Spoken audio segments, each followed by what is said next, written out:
Donc, la rentrée des tribus dans un événement qui s'appelle Engage for Positive Impact.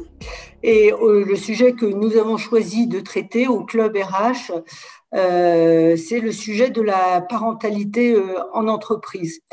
Et avec comme invité une porteuse du drapeau de la parentalité depuis des années. Emmanuel, vous nous expliquerez tout ça plus tard. Donc, Emmanuel Lièvremont. Alors, rapidement, donc à propos du club RH, vous avez à l'écran les liens, le mail pour rejoindre le club, proposer des sujets d'intervention, des intervenants. On est preneur de bonne volonté, que vous soyez consultant RH, RH d'abord, Companben ou autre fonction RH ou sensible au sujet ou consultant peut-être, prestataire, etc. Dans l'équipe d'animation du Club RH, aujourd'hui, on a 3 co-animateurs. Alors, je ne remercie pas mes collègues qui étaient trop pris. Emmanuel est au Maroc en ce moment, donc la connexion très très compliquée. Et Nathalie Valin avait prévenu très tôt qu'elle ne serait pas disponible. Donc moi, je suis disponible et j'en suis ravie. Voilà, donc trois spécialistes des RH pour échanger avec vous au fil de l'année et mettre en commun des retours d'expérience, des bonnes pratiques.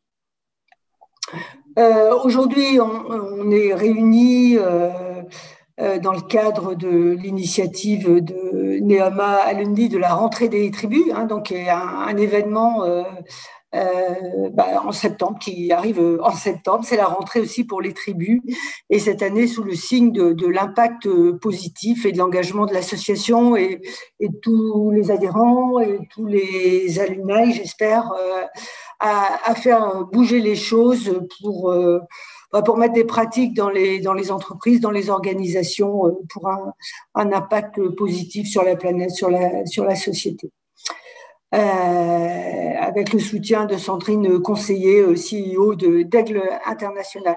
Merci à Marion qui est dans le public pour son soutien et l'organisation de toutes ces conférences. Un gros travail pour elle, c'est certain. Alors, maintenant, Emmanuel, donc ravi de vous recevoir. Enchantée d'être avec vous. Une fois de plus, parce qu'Emmanuel est passionné par le sujet et intervenu plusieurs fois moi, dans ma vie professionnelle sur mes activités qui sont autour de l'impact positif, l'entreprise où je travaille. Je vous propose de vous présenter rapidement et puis de dire quelques mots sur L'Oréal, qui est une marque fabuleuse que tout le monde connaît, mais voilà, peut-être poser quelques chiffres, et c'est la dimension internationale et humaine. Je vous en parlerai mieux que moi. Bon, en tout cas, merci Marie Suzel de m'avoir sollicité, puis merci à tous du temps que vous prenez pour écouter mon témoignage. Donc, je suis Emmanuelle Lièvremont, ça fait maintenant un peu plus de 25 ans que je travaille au sein du groupe L'Oréal. Je suis tombée petite dans la marmite de L'Oréal juste après mes études, passionnée par les ressources humaines et par tous les dispositifs qui permettent de faire en sorte que chacun donne le meilleur de lui-même. Et après un parcours très opérationnel, assez classique de DRH, dans des environnements industriels, plutôt recherche-innovation, corporate, et des divisions opérationnelles, depuis maintenant une grosse dizaine d'années, j'ai pris en charge le sujet en fait de la santé et de la qualité de vie au travail, dans lequel on inscrit pleinement tous les dispositifs relatifs à la parentalité, puisque s'ils sont déployés dans les entreprises, c'est bien aussi pour offrir une qualité de vie au travail pour l'ensemble des collaborateurs. Alors, le groupe L'Oréal, on connaît généralement parce qu'on a au moins un shampoing ou un gel douche dans sa salle de bain. Pour vous donner quelques éléments, le groupe a plus de 10 ans, c'est un groupe français qu'un actionnariat très, très stable. Vous connaissez probablement l'histoire de la famille Bettencourt, qui est toujours actionnaire majoritaire. Nous sommes présents sur tous les continents. Nous avons 67 filiales, 90 000 globalement collaborateurs, avec une particularité, c'est d'être présent dans de nombreuses activités. Donc, on a aussi bien des collaborateurs qui peuvent être dans le milieu de la recherche, donc des ingénieurs, mais aussi des aides de labo. On a du personnel ouvrier, on a du personnel en centrale logistique, on a du tertiaire, bien entendu, dans des activités marketing, support, finance, manufacturing. Mais du coup, on a un portefeuille assez intéressant de profils de collaborateurs. Et puis, un élément qui est quand même un peu central dans notre sujet, on a une proportion de femmes. Donc, historiquement, le groupe L'Oréal est une entreprise très féminine. Et aujourd'hui, on est sur 50 à 55% de femmes dans l'entreprise. Dans des entités, parfois, on est à 70%. Je pense notamment à la recherche et innovation. Et on a un équilibre autour de 54% de femmes cadres parmi l'encadrement. Et après, ce sont, voilà, si vous avez besoin de quelques indicateurs sur la place des femmes, même si ce n'est pas que le sujet, puisque la parentalité, c'est des hommes, des femmes, et puis c'est des parentalités qu'on pourra évoquer au cours de cet échange. Ok, merci pour cette présentation. Alors, pour les participants, on est convenu avec Emmanuel que vous pouvez poser les questions par écrit sur le petit onglet Q&A en bas de l'écran. Et puis, voilà, on prendra les questions au fil de l'intervention, si elles sont raccordées à ce qui est en train de dire, si c'est sur une thématique qui déborde ou si un point qu'on va aborder plus tard dans le déroulé, on prendra la question plus tard. Alors, on a intitulé cette conférence Pionnier de la parentalité. Pionnier, ça veut dire que l'histoire dure depuis un moment et que L'Oréal était peut-être en avance sur son temps quand l'entreprise s'est attelée au sujet. Est-ce que vous pouvez nous raconter la genèse ou comment le sujet a été pris en main ou a apparu dans l'écosystème L'Oréal? Alors, en fait, c'est vrai qu'une des caractéristiques de la politique de parentalité chez L'Oréal, c'est qu'elle est en fait historique et elle est, alors je dis historique parce qu'en fait, la première mesure phare qui a été décidée par le président à l'époque de L'Oréal, c'était d'accorder 4 semaines de congé maternité supplémentaires, 100% bien sûr rémunérés par L'Oréal, à toutes les femmes, et on est à la fin des années 60. Donc, j'allais dire, ce côté pionnier, voilà, il est aujourd'hui largement confirmé par cette première initiative, et on a cessé de prendre en considération la parentalité tout au long des dizaines d'années qui ont suivi. Et en fait, le succès peut-être et le fait que les dirigeants de L'Oréal se sont intéressés à la parentalité, ça répond à une des valeurs essentielles que nous avons dans le groupe, qui est que l'individu fait plus que le reste. C'est-à-dire, François Dalle disait, L'Oréal, c'est des hommes et encore des hommes, et ce n'est pas des machines.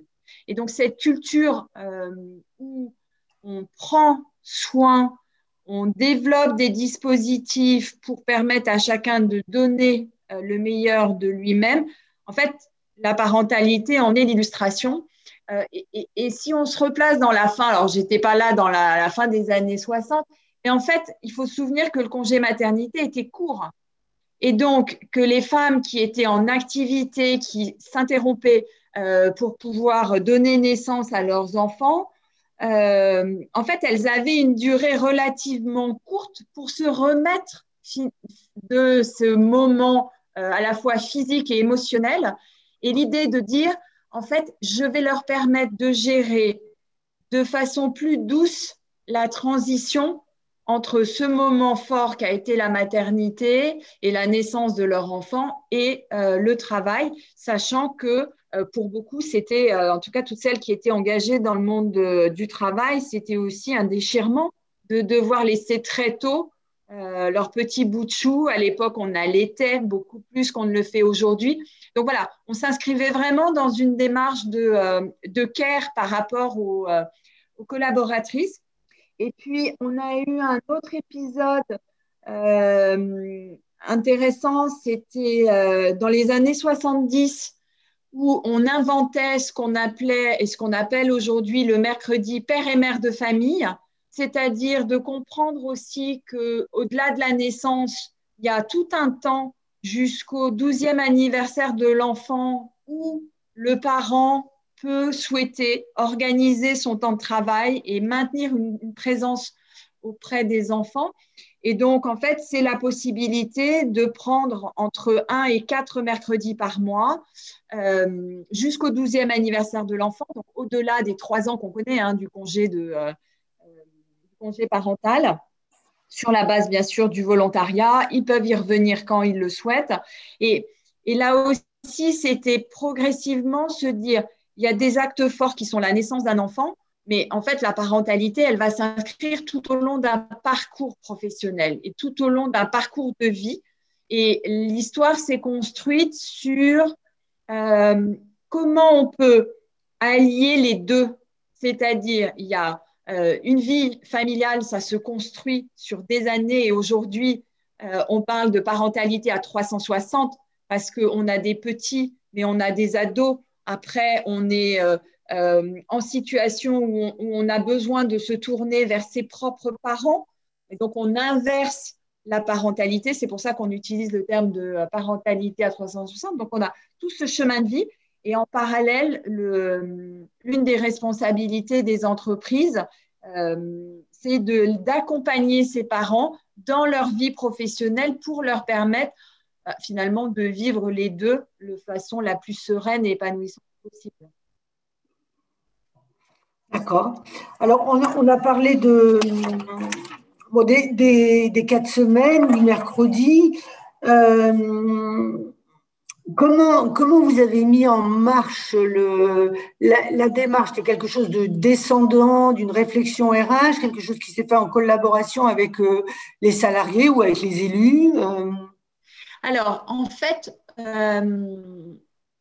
on a toujours, en fait, globalement, on a 3-4 sources de progrès sur la parentalité. La première, c'est les tendances de la société. C'est-à-dire que les collaborateurs ou les lauréaliens, comme on dit chez nous, c'est d'abord des citoyens à part entière et on a vu évoluer énormément la parentalité dans la manière de la vivre. L'illustration peut-être la plus emblématique, c'est le rôle aujourd'hui des pères qui ont été au début des années 2000 mis sur le devant de la scène avec le fameux congé paternité de 11 jours.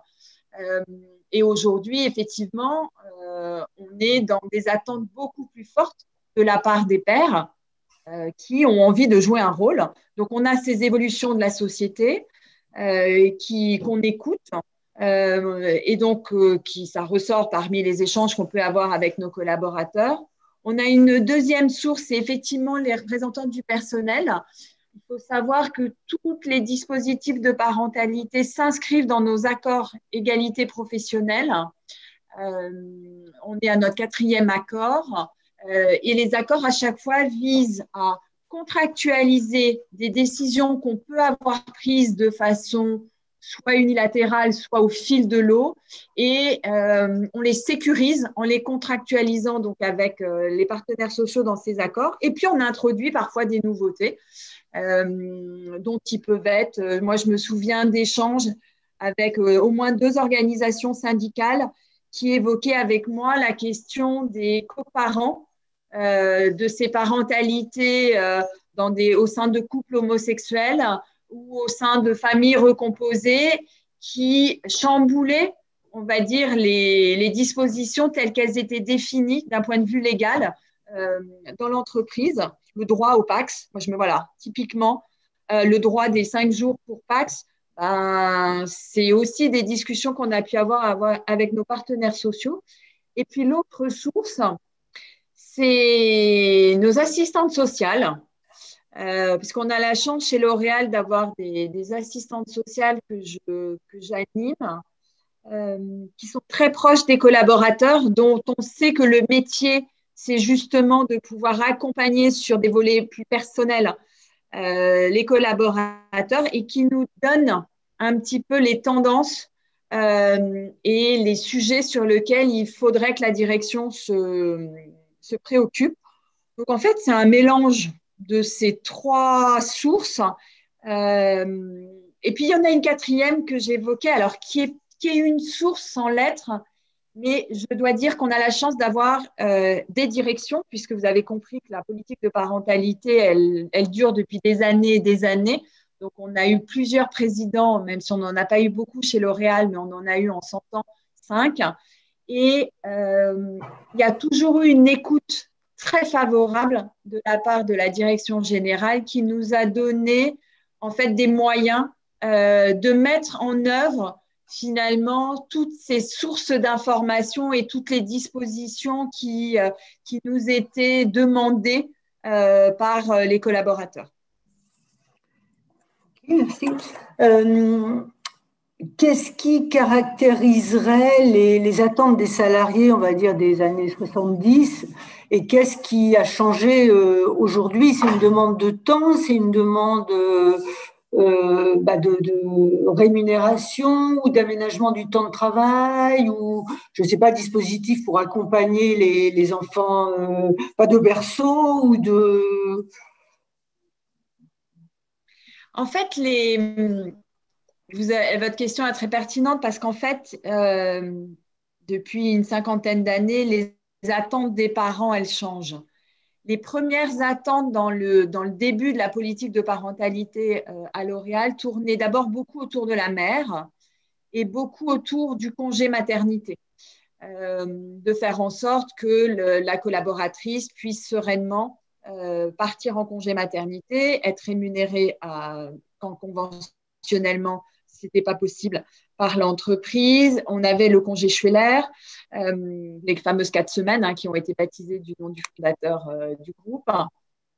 Et puis, c'était comment je peux organiser, avec les temps partiels notamment, l'activité. Et c'était beaucoup la mère.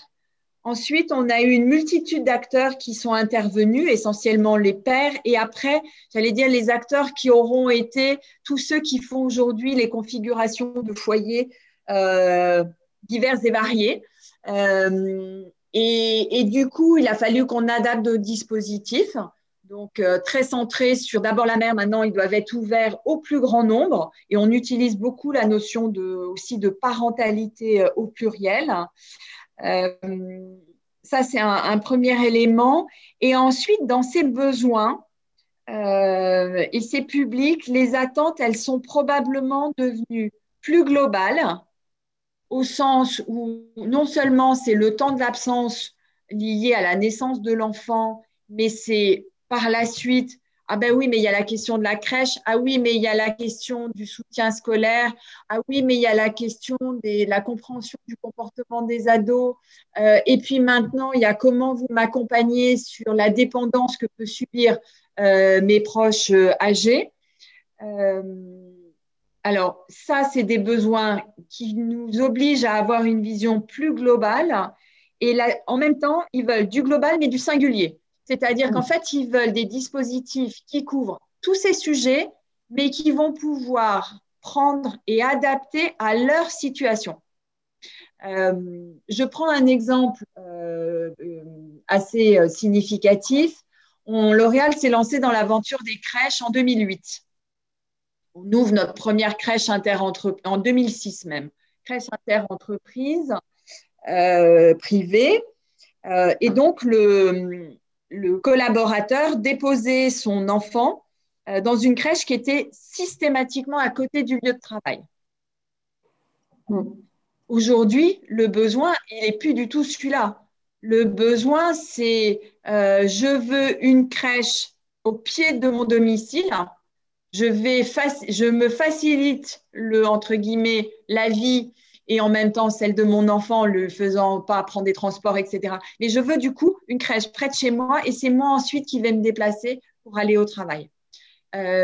Donc typiquement, ça, c'est des évolutions et des tendances qui se réaffirment de plus en plus, notamment avec l'introduction du travail à distance. Là aussi, dans les attentes, c'est on veut une place en crèche près de chez nous parce que vous comprenez, je vais passer un petit peu plus de temps chez moi et donc ça m'est plus pratique puisque mon enfant, je vais le mettre 5 jours dans la crèche alors que je n'irai peut-être travailler que 2 ou 3 jours dans la semaine sur mon lieu de travail. Donc voilà, une illustration des attentes. Et puis, on a de plus en plus euh, cette idée d'accompagnement tout au long de la vie de la parentalité, entre guillemets. C'est-à-dire, la petite enfance, c'est bien, mais on va avoir aussi d'autres besoins plus tard.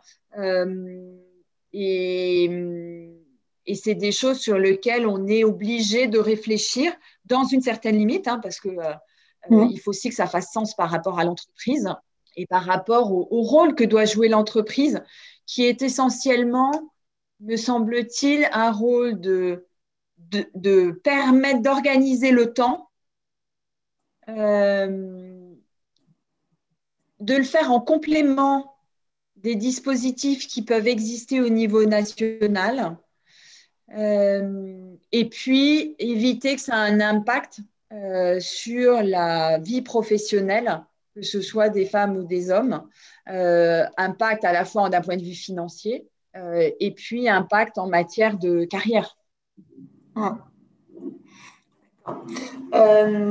Comment est-ce que vous communiquez sur tous ces dispositifs? Est-ce qu'il y a un livret parentalité? Est-ce qu'il y a un intranet? Est-ce que c'est... Alors, là aussi, on a une multitude de sources d'informations parce qu'en fait, un collaborateur, d'abord, il a évolué dans ses attentes d'information. Il les veut presque en instantané maintenant, hein. Avant, on avait le petit guide qui valait bien, où on avait le résumé de tous les dispositifs. Aujourd'hui, ils veulent avoir accès à l'information de façon beaucoup plus digitale, hein, en parallèle avec l'évolution des technologies. Donc, en fait, on a à la fois des brochures qu'on maintient quand même papier parce qu'on a une partie de nos collaborateurs qui, notamment dans le monde industriel, ne sont pas équipés, que ce soit de PC notamment individuels. Donc, on maintient le papier, on a des guides, des sites internes dans lesquels il y a toujours un volet parentalité dans l'ensemble des informations relatives à la politique RH concernant nos collaborateurs. On a également, en fait, en idée que pour que l'information soit communiquée aux collaborateurs, alors on peut attendre que l'événement le concerne, certes. Dans ces cas-là, ils savent trouver si chez L'Oréal, on donne 6 semaines de congé paternité ou pas, hein. Ils posent la question. Mais il y a aussi cette idée de comment on peut saisir les grands temps, les grandes actualités concernant la parentalité. On avait communiqué énormément sur l'ensemble des dispositifs au moment de la création de la charte de la parentalité, hein, donc en 2008. C'est toujours une occasion d'en parler. On a la rentrée scolaire où on essaye effectivement de mettre en avant les dispositifs pour accompagner les collaborateurs. Donc, en fait, on essaye de trouver des temps forts qui permettent de régulièrement parler du sujet de la parentalité. Puis, il y a une dernière source, c'est comme on essaye d'étoffer annuellement le portefeuille des dispositions relatives à la parentalité, en fait, on a envie de les communiquer. Donc, du coup, on communique à l'ensemble des collaborateurs. Puis l'année d'après, il se passe quelque chose, donc on recommunique. Et ça permet effectivement d'avoir un accès peut-être le plus large possible aux dispositifs qui sont proposés par l'entreprise. Oui, parce que c'est un vrai sujet dans les entreprises, la notoriété des dispositifs sociaux, leur évolution. Et quand on n'est pas concerné par le sujet, on les lit pas. Et puis quand on est concerné, on a oublié qu'ils existaient, quel que soit le sujet. Et comme dans une entreprise comme la vôtre, il y a beaucoup de choses à communiquer, j'imagine, en interne, sur les produits, voilà. Donc c'est un challenge sur tous les sujets d'ailleurs et sur celui-là. Et c'est intéressant ce que vous dites parce que il y a néanmoins une petite nuance, c'est que les dispositifs qui visent à accompagner des événements heureux, qui est quand même les caractéristiques quand il y a un enfant qui arrive dans un foyer, c'est plutôt un événement heureux. Là, l'information, elle est vite saisie par le collaborateur. D'abord parce qu'il en parle. Vous avez la maman qui est la future maman qui va vous annoncer une grossesse. Vous avez le papa qui est tout fier qui vient d'être appelé parce que son conjoint ou sa conjointe donne naissance à un enfant. Et donc, en fait, on partage assez bien les aspects positifs de la parentalité. Ce qui est plus compliqué, et c'est un vrai challenge, c'est comment on accompagne dans des moments plus difficiles, plus sombres. Et on le voit sur le sujet, avec Marie Suzel beaucoup, sur le sujet de la dépendance, de la perte d'autonomie. Mais on a des dispositifs, par exemple, on a mis ça en place en 2014, on a mis en place le don de jour au profit de salariés qui doivent rester auprès d'un enfant. Donc, on avait réfléchi aux dispositions, d'ailleurs, à l'initiative des partenaires sociaux avant que le législateur ne l'encadre. Mais c'est un dispositif qui est très peu connu. Pourquoi? Parce qu'en fait, c'est souvent quand les personnes sont confrontées à une difficulté, elles n'osent pas forcément le partager et encore moins dans l'entreprise que peut-être dans leur sphère personnelle. Et puis, c'est toujours difficile. Pourquoi ça m'arrive à moi? Qu'est-ce que j'ai bien fait? Qu'est-ce que j'ai pas fait? Etc. Donc, je pense que c'est plus difficile et c'est peut-être là que notre responsabilité était encore plus grande, c'est de communiquer aussi dans ces moments-là parce qu'on peut apporter, on peut jamais réparer, on peut simplement apporter davantage de sérénité en garantissant quand même que tout le pan professionnel et parfois financier est géré. Voilà. Ce qui soulage quand même beaucoup la personne qui rencontre une difficulté, quelle qu'elle soit, au titre d'être parent, tout simplement. Ok, je comprends. Alors, L'Oréal est une entreprise, un groupe international. Je me posais la question peut-être de l'uniformité des dispositifs ou de l'homogénéité des dispositifs entre les filiales et de la réception, on va dire, culturelle dans chaque pays. Est-ce qu'il y a un sujet là-dessus? Alors, il y a un sujet et en même temps, il n'y en a pas. Alors, il y a un sujet au sens où, bien entendu, la parentalité ou les parentalités répondent à des codes culturels différents que vous soyez sur la plaque asiatique, que vous soyez aux États-Unis, que vous soyez au Kenya ou que vous soyez, on va dire, dans un pays européen. Et encore, dans le pays européen, il y a quand même beaucoup de nuances.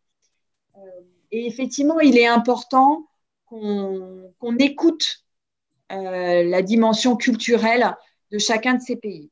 Et en même temps, je vous disais, ce n'est pas un sujet, parce qu'en fait, sur un certain nombre de dispositifs, on est intransigeant vis-à-vis des filiales, parce qu'en fait, ça correspond à des éléments qui sont dans l'ADN même de l'entreprise.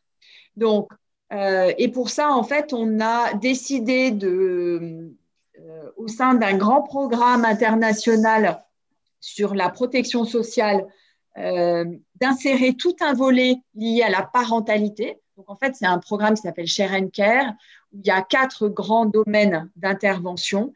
Et donc, il y a la protection, notamment en cas de décès, d'invalidité. Il y a tout l'accès à la santé.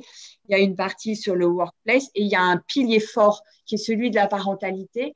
Et on a, par exemple, imposé un congé maternité minimum de 14 semaines rémunéré. Alors, ça paraît anecdotique aujourd'hui parce que, heureusement, il y a plein d'entreprises qui se sont mobilisées et c'est génial parce que c'est en s'associant tous les uns les autres qu'on fait progresser ces dimensions sociales. Euh, mais en fait, on était convaincus que c'était ce qu'on devait pour chacune des collaboratrices, qu'elles soient au Liban, à Hong Kong, aux États-Unis et en France. Euh, et, et, bien sûr, ça a été mis en place de façon différente. Je prends l'exemple des États-Unis. Vous savez que tout le système d'assurance maladie est quelque peu, je ne vais pas dire inexistant, en tout cas, il est à des balbutiements. Et par exemple, ils considéraient que, en fait, ils atteignaient les 14 semaines parce que si la maman, elle voulait rester plus longtemps auprès de son enfant tout en étant rémunérée, ben, elle avait qu'à prendre sur ses congés ou sur de la maladie. Inversement, oui, autre exemple, je me souviens, je crois, c'est au Liban, ils devaient avoir 7 semaines de congé maternité. Bon, bah, ils ont décidé de passer à 11 semaines et puis après à 14 semaines. En fait, ça permet à chacun d'aller à son rythme en fonction de la situation culturelle du pays. Alors, le congé maternité, c'est le plus facile. Là où il y a peut-être le plus de difficultés, c'est le congé paternité.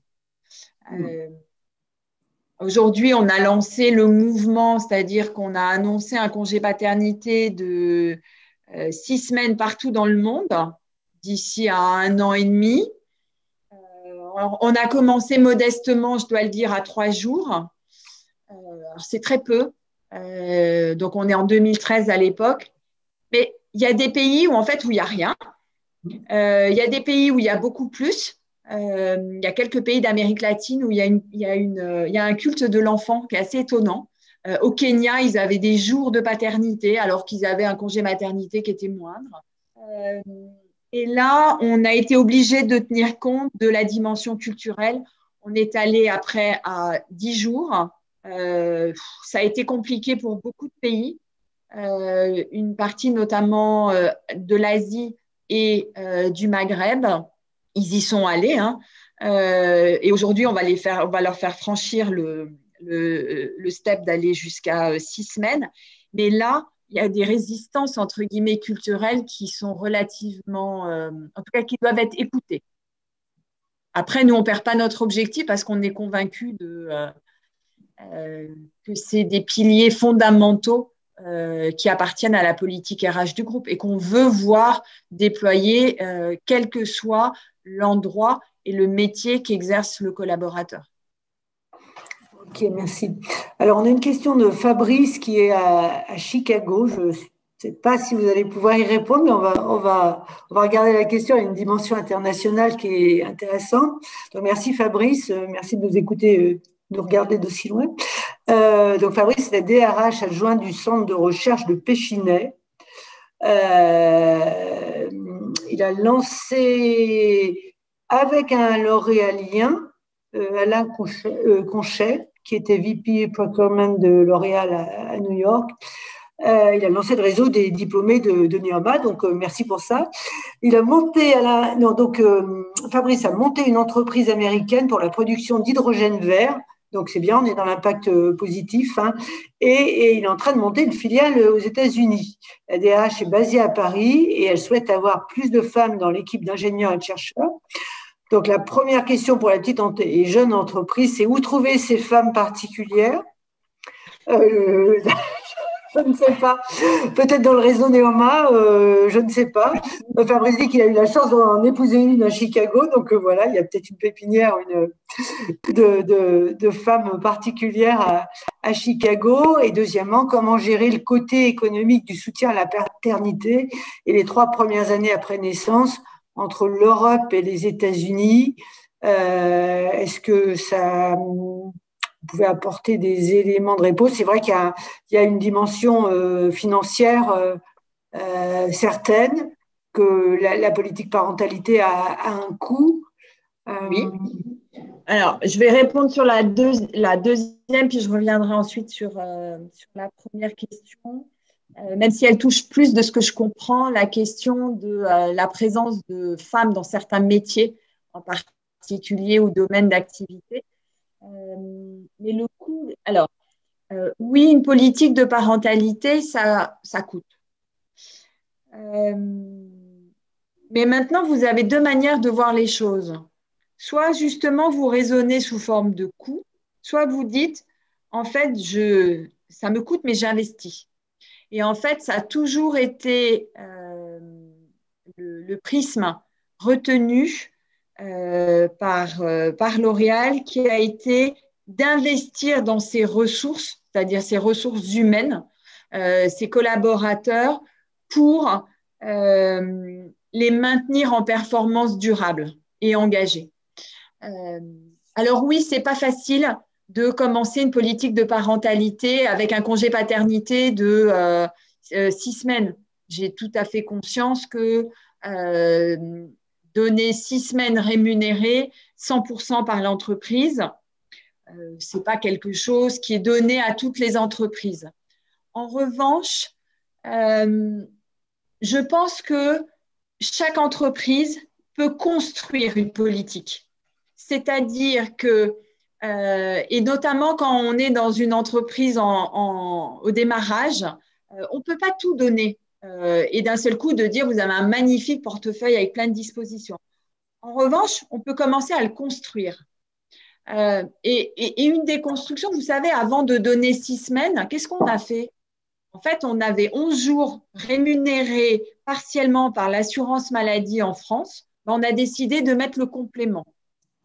Donc, en fait, c'est cette idée de il faut construire sa politique et absorber le coût progressivement, sans déstabiliser, parce que ça ne sert à rien si on met plein de choses en place et que derrière, l'entreprise s'écroule. Mais il faut plutôt voilà, pour moi, l'essentiel, c'est de commencer, de le faire step by step et d'aller sur d'abord l'essentiel qui va correspondre aux besoins de l'entreprise. On peut commencer par offrir des places de crèche si la question, elle est épineuse parce que pour faire venir des collaborateurs dans une région, du monde ou une région française, on se dit que ces plus jeunes collaborateurs, ils ont des enfants et qu'il y a des problématiques de mode de garde. Ça fait sens. En fait, peu importe l'action, c'est est-ce que ça fait sens par rapport à ce que vous recherchez en matière de politique humaine. Et donc, oui, ça coûte sur les premières années. Bah oui, parce qu'en fait, il y a le congé maternité. Si on veut être, on va dire, attractif et moderne, il y a un congé paternité. Et puis après, qu'est-ce qu'on peut mettre à côté qui vont offrir des facilités aux collaborateurs? Ça a un coût, mais ça se construit encore une fois dans le temps. Alors, où on trouve les femmes ça, c'est une autre question. Moi, je pense qu'essentiellement, il y a un gros travail de proximité à effectuer auprès du monde étudiant et scolaire. C'est dans les filières. En fait, on a notamment sur des métiers qu'on a appelés plutôt les métiers de la technologie. On avait monté et on a toujours une opération qui s'appelle Capital Filles, où on a nous-mêmes nos propres femmes ingénieures à différents niveaux de responsabilité qui vont au contact, en fait, notamment des jeunes filles qui sont orientées dans des centres en alternance pour leur parler de ces métiers et de leur dire que c'est aussi possible pour elles, même si, entre guillemets, elles sont des jeunes filles et que c'est spontanément plutôt des métiers qui sont donnés comme accessibles aux garçons. Donc, c'est comme ça que vous allez les trouver, c'est d'aller à la source en influençant autant que possible à la fois votre image de marque, faire en sorte qu'une femme, elle se dise, en fait, je vais avoir un métier passionnant et en plus, je vais pouvoir m'épanouir dans ma vie familiale quand je vais la construire. Et puis, en essayant de rendre attractif le métier en amont dans des filières d'éducation spécialisées. Voilà, c'est les réponses qui me viendraient immédiatement. J'espère avoir répondu autant que possible. N'hésitez pas, Fabrice, si j'ai mal répondu ou si vous voulez quelque chose de plus complet. Voilà, Fabrice a l'air content. On a un petit pouce. Merci pour votre question. Moi, ce que j'entends, c'est que ces mesures de parentalité, elles relèvent à la fois du package et de. J'en reviens à notre sujet. Je sors du recrutement des femmes sur des profils scientifiques, on va dire, ou des métiers où on les voit pas aussi souvent que ça. Que les politiques de parentalité relèvent à la fois du package individuel et de la marque employeur. J'ai pas. Est-ce qu'on peut dire ça, que la parentalité, les mesures oui, de parentalité. oui, aujourd'hui, c'est. En fait, ça fait partie des attentes et des réponses que veulent les candidats quand ils intègrent une entreprise. On ne rentre pas, je crois qu'il faut être juste, on ne rentre pas dans une entreprise parce qu'il y a une politique de parentalité. C'est évident. Mais ça fait partie des éléments qui peuvent faire basculer des choix de job parce qu'on va aller plutôt vers une culture d'entreprise ou une entreprise qui considère le parent et qui va l'accompagner dans ses grands temps forts de la vie familiale. Je me souviens d'un échange que j'avais eu avec une DRH d'un grand cabinet de conseil qui était très inquiète et qui disait, voilà, moi je vais mettre en place des crèches parce qu'il faut que j'arrive à retenir mes talents féminins, etc. Et en discutant avec elle, je lui dis, mais du coup, comment vous avez fait l'analyse des besoins et autres? Elle me dit, en fait, le problème, c'est que les femmes, elles rentrent énormément dans l'entreprise parce qu'elles ont, voilà, elles sortent toujours premières, souvent premières, en tout cas d'un certain nombre d'écoles dans des rankings. Elles font des missions très bien, et puis avant la trentaine, elles partent. Et en fait, j'aurais dit, mais elles partent parce qu'elles n'ont pas de place de crèche. Et en fait, non. En fait, elles partaient parce qu'elles ne se projetaient pas en tant que maman dans l'entreprise. Et donc, dans ces cas-là, c'est pas de mettre une place en crèche à disposition qui était très tendance à l'époque. C'est plutôt de dire comment j'aménage le temps pour qu'elle puisse, et l'activité pour qu'elle puisse se sentir en sécurité en disant, voilà, je vais faire un enfant et pour autant, ma carrière ne s'écroule pas. Donc, ça fait typiquement partie de l'ensemble, en fait, d'une proposition d'une politique RH. Oui. Oui, de gestion des emplois et des compétences et de fidélisation des salariés. Alors, moi, j'ai encore des questions, mais… Oui, je vois beaucoup de questions qui arrivent. D'ailleurs, qui permettent effectivement de confirmer que ça s'inscrit dans le process RH. Alors, c'est Mathilde.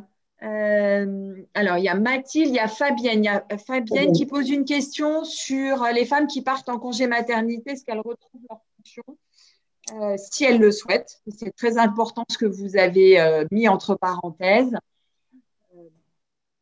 On a énormément progressé sur ce volet-là.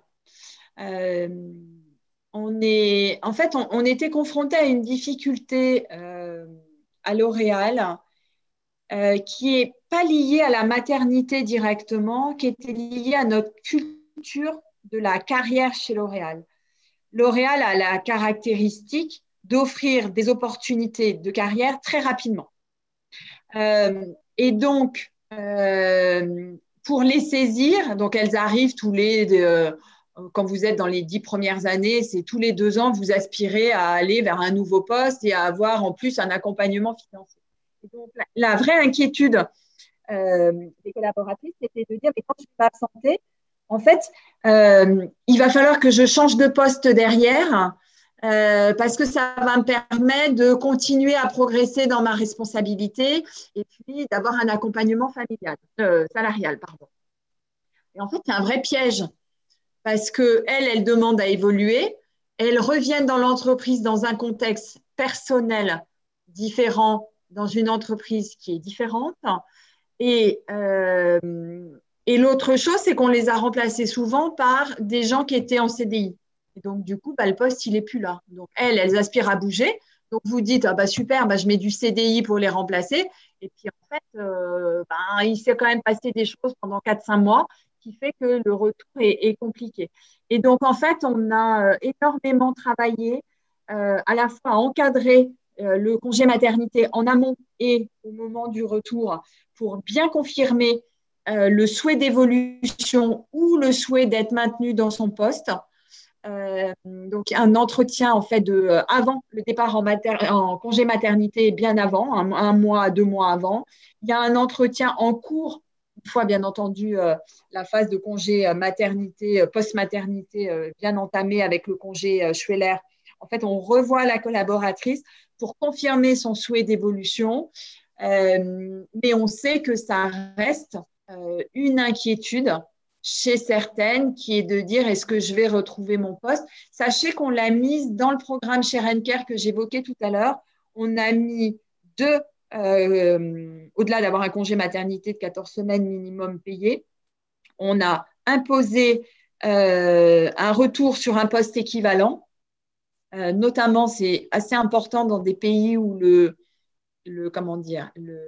marché du travail n'est pas régi avec les mêmes lois aussi protectrices qu'en France et dans un certain nombre de pays européens. Et puis, on a mis en place une garantie salariale parce que ça fait partie de la deuxième préoccupation des femmes quand elles partent en maternité. C'est est-ce que je vais retrouver mon job, mais c'est surtout est-ce que je vais continuer à avoir un salaire qui évolue au même rythme que l'entreprise.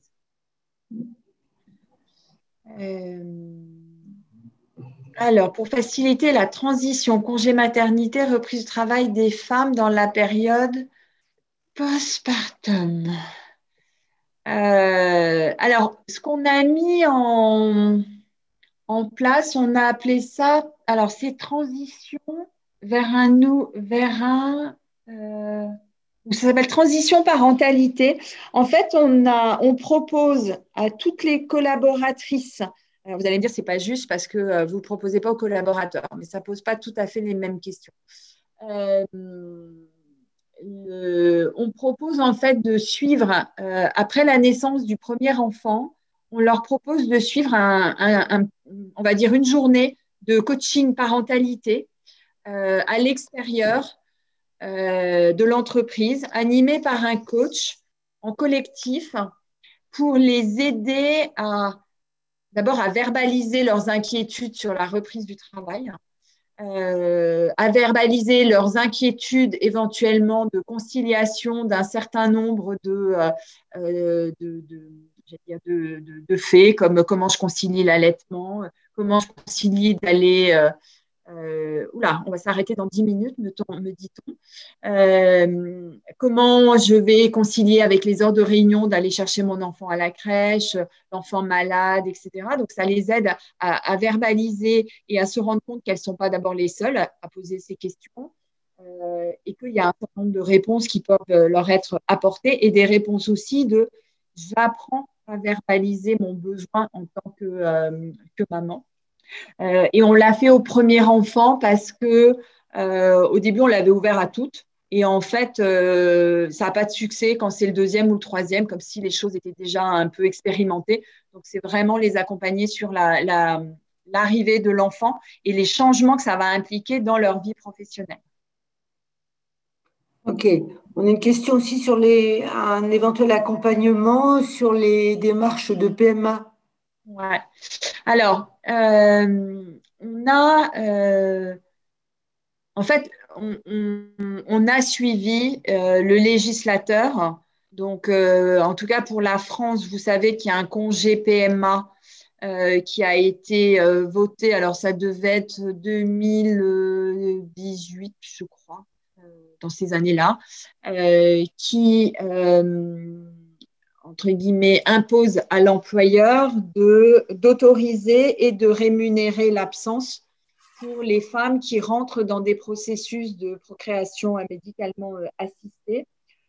On l'a contractualisé, alors non pas parce que, je vais vous dire, c'est une disposition légale, donc c'est simplement parce qu'en fait, on a voulu parler du sujet et permettre aux collaboratrices qui étaient dans ces process d'oser parler.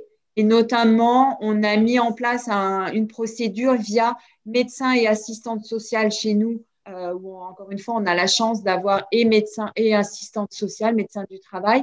Et c'est eux qui, entre guillemets, valident le principe que la collaboratrice va devoir s'absenter et qui fait que le process ensuite, la personne n'est pas obligée d'exposer tous les détails ni tenir le planning, à part son planning personnel, mais en tout cas pas le planning vis-à-vis d'autorisation à demander au manager. C'est des choses qui sont, on a essayé d'encadrer d'un point de vue aussi de culture et d'un point de vue managérial.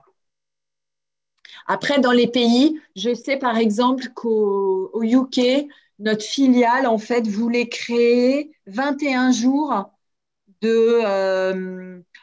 21 jours rémunérés d'accompagnement de la PMA et de toutes les modalités comment dire, de procréation. Je ne vais pas dire non naturel, mais en tout cas qui ne soit pas fait spontanément. Voilà, si je peux utiliser cette expression, elle est maladroite, mais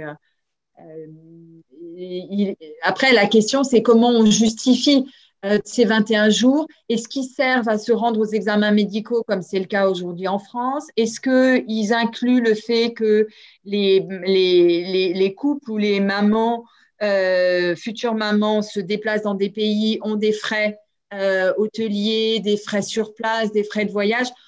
Voilà. Nous, aujourd'hui, on est plutôt sur l'accompagnement des journées. On ne donne pas des jours pour se rendre dans tel ou tel pays avant l'examen et le post-examen. Merci. Il y a Mivan qui demande, on revient sur les entretiens de retour de congé maternité, qui assure ces entretiens, le manager, le RH, le coach? Alors, les entretiens de départ de maternité, c'est RH et manager. Donc, en tout cas, on s'assure au minimum que le DRH ait vu la collaboratrice. Parce que le manager, c'est important, bien sûr, qu'il écoute sa collaboratrice, mais parfois, il n'a pas la main sur les perspectives et les possibilités ou non de changement et l'intérêt ou non dans un parcours professionnel de changer. Donc, en fait, c'est d'abord DRH, même si on y associe le manager, et la reprise de contact se fait par le DRH pour s'assurer que les évolutions demandées par la collaboratrice ou son souhait de demeurer sur son poste sont toujours alignées avec le souhait exprimé avant le départ en congé maternité. Ok. Peut-être je ne vois pas d'autres questions, à moins que vous envoyiez une que je n'ai pas attrapée. Non. Ok.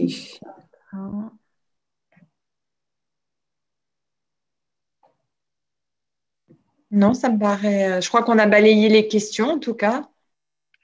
Ok. Pour conclure, peut-être, vous avez beaucoup avancé sur la parentalité, donc c'est un chantier sans fin. Est-ce qu'il y a d'autres chantiers auxquels vous vous attelez chez L'Oréal en matière de bien-être de la personne ou de champs nouveaux peut-être à explorer? Alors, on est dans une phase où on formalise et on pose le sujet plus global de la santé mentale. C'est l'étape dans laquelle on vient de rentrer et la politique de parentalité fait partie de la politique de santé et notamment de santé mentale. Mais c'est le prisme de la parentalité est un prisme facile, si je puis dire. Facile, il est historique chez L'Oréal, il est positif. Voilà.